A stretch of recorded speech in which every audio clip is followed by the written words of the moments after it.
Pay the rent or move out. Those were the exact words my son-in-law shouted at me, his voice echoing through the living room I had lived in for over 30 years. Imagine being screamed at like a freeloader in your own home.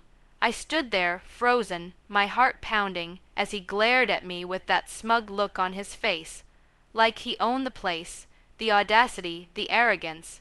It still burns me when I think about it.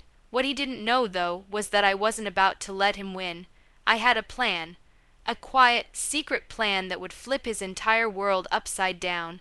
So tell me, was I wrong for what I did next, or did he get exactly what he deserved? It all started a few months before that horrible day. My husband, Richard, had passed away a couple of years ago. We'd been married for almost 40 years, and together we built our home from the ground up, literally. He laid the tiles with his own hands, I painted every wall, and we raised our daughter, Lily, there. Every inch of that place was filled with memories, our laughter, our fights, the smell of Richard's morning coffee. After he passed, that house became my comfort, my connection to him. But slowly, it started feeling less like a home and more like a battlefield. Lily had married a man named Ethan 3 years ago. At first, I thought he was a decent guy. Charming, polite, the kind who knew how to smile at the right moments, but after the wedding, the cracks started showing. He was controlling, easily offended, and had this nasty habit of putting people down in subtle ways. I noticed it first when he'd make jokes about my age or how I needed help keeping up with the bills. I brushed it off. He was young, maybe immature, I told myself, but over time, those little digs turned into full-blown disrespect. When the pandemic hit, they both lost their jobs for a while and had to move in with me. I didn't even hesitate. I opened my doors. I thought it would be temporary, maybe a few months at most, but months turned into a year, and that year turned into 2. They both found work again, but instead of moving out, they stayed. Lily told me they were saving for a house. I believed her. I wanted to help them get started, like any mother would. I even refused to take any rent money from them, saying, "Your family. Save up for your future." But things started to shift. Slowly, my own house began to feel less like mine. They rearranged the furniture, repainted the living room without asking, and Ethan even went so far as to tell me I should modernize the place because it looked old and depressing. I remember standing there, holding a cup of tea, watching him criticize the home Richard and I built with love, and I bit my tongue. I didn't want to cause conflict. I told myself it wasn't worth it. Then one evening, everything changed. I came home from visiting a friend, and when I opened the door, I barely recognized my own living room. My vintage china cabinet gone, the antique lamp that belonged to my grandmother gone. The walls had been repainted this sterile, lifeless gray. Ethan was standing there, directing movers like some kind of project manager. I asked him where my things were, and he casually said, "Oh, we put them in the garage." We needed to make the space more functional. Functional, that word nearly broke me. Those weren't just things. They were pieces of my life, my memories. I stormed into the garage, and sure enough, all my belongings were shoved into boxes, covered in dust and cobwebs. Lily tried to calm me down, saying, "Mom, don't overreact. Ethan's just trying to make the place look nicer." But I could see it in her eyes. She was scared of him, too. A few days later, Ethan called a family meeting. I sat down at the dining table, my hands folded tightly in my lap, and he started talking like he was some kind of landlord. "So," he said, "Lily and I have been talking, and it's just not fair that we're paying for everything while you live here rent-free." I blinked, confused. Paying for everything? Ethan, I still cover the property taxes and utilities. He smirked. "Yeah, but that's not the point. You're living here too, and it's only fair that everyone contributes equally." I couldn't believe what I was hearing. My own son-in-law living in my house was asking me to pay rent for my own home. I looked at Lily, hoping she'd step in, but she just looked down, tears in her eyes. I felt something inside me break that day. I got up quietly and went to my room. That night, I sat on my bed, staring at Richard's old photo, and I whispered, "What would you do, honey?" The next few weeks were tense.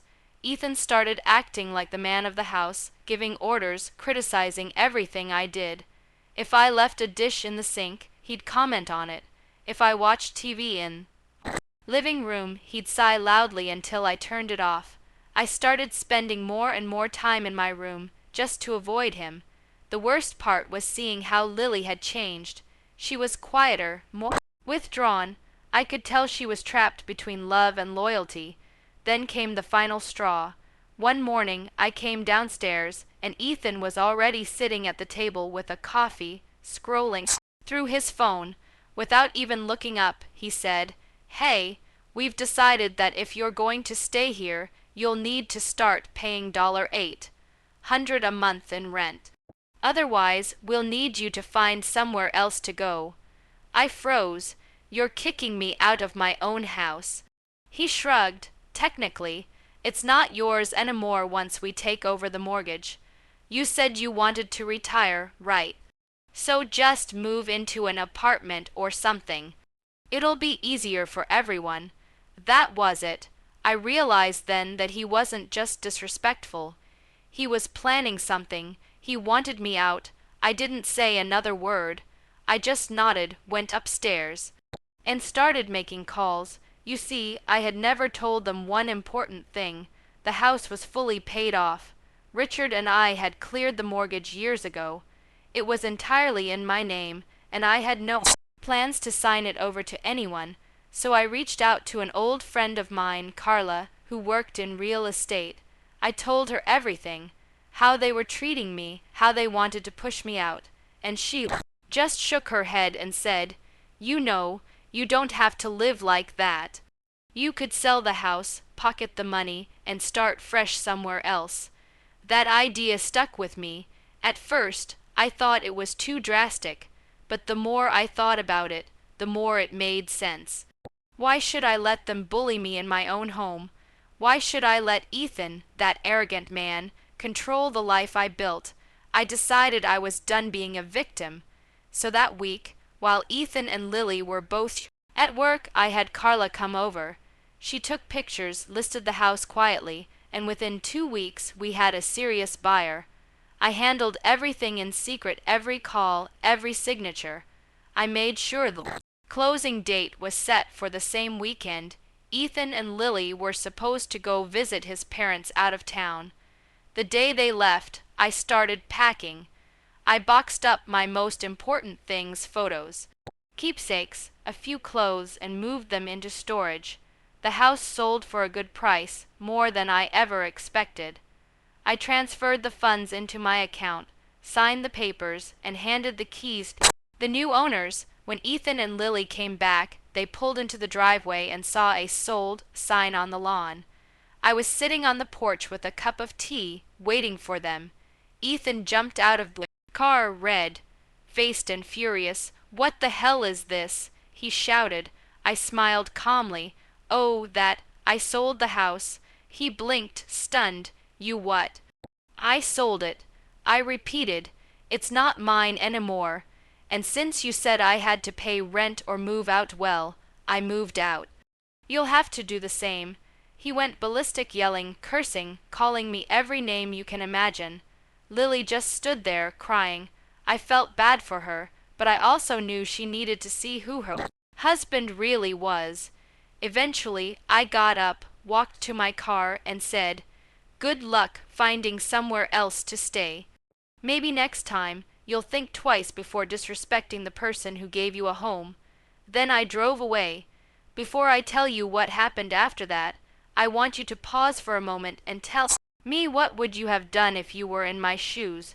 Would you have sold the house like I did, or would you have tried to make peace? Let me know in the comments, because I'm really curious how others would handle something like this. Now, back to what happened next. I moved into a cozy little apartment downtown. It's smaller, quieter, but it's mine. and I can finally breathe again. For weeks I didn't hear a word from Lily.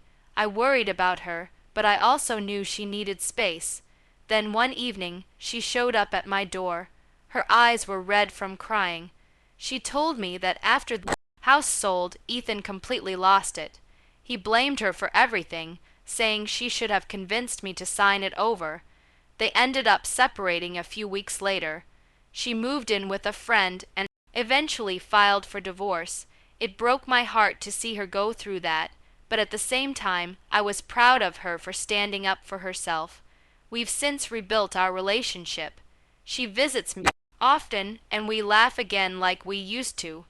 Sometimes she still apologizes for not defending me sooner, but I always tell her the same thing: you were scared. I get it. What matters is you found your strength. As for Ethan, well, last I heard, he's living with his parents again. Apparently, he tried to sue me for unfair eviction, but since the house was legally mine, he didn't stand a chance. The case was thrown out almost immediately. I can't lie, when I got that news, I smiled. Karma really does have a way of coming full circle. Now, I live a peaceful life. I spend my mornings tending to my little balcony garden, reading, and sometimes just sitting in silence, thinking of Richard. I know he would have been proud of me for standing my ground, for protecting what we built, for finally putting myself first. So that's my story. I never imagined I'd have to sell my own home just to escape being bullied by my own son-in-law, but sometimes you've got to make hard choices to reclaim your peace. Tell me, do you think I went too far? Or did I do what any sane person would do after being pushed to their limit? If you were on my side, make sure to hit that like button, subscribe for more real life stories like this one, and share your thoughts in the comments below. I read every single one. Thanks for listening to my story, and I'll see you all in the next one.